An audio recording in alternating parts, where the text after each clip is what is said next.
السلام عليكم خوتي العزاز ومرحبا بكم كيف العاده في القناه ديالكم. اللي باقي ما اشتركش في القناه وبغى يدعمنا بطبيعه الحال يمكن ليه يشترك دابا ويضغط على زر الجرس باش فيما نحط شي فيديو يوصل عندكم نتوما الاولين. شجعونا الخوت بشي لايك، ما غادي تخسروا والو، واللايك تيحفزنا بزاف.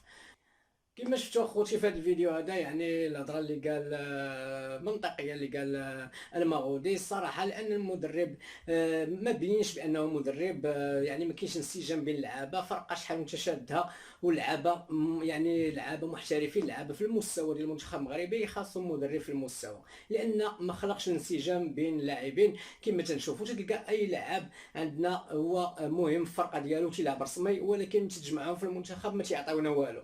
هذا دور المدرب.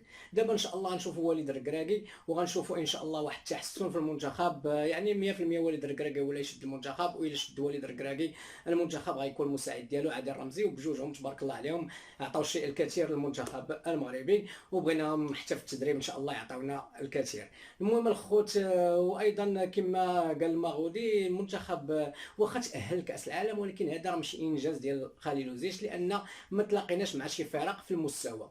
راكم شفتوا في كاس افريقيا غاديين زوينين، ولكن تلاقينا مع فرقه مزيانه اللي هي مصر، راكم شفتوا تقصينا.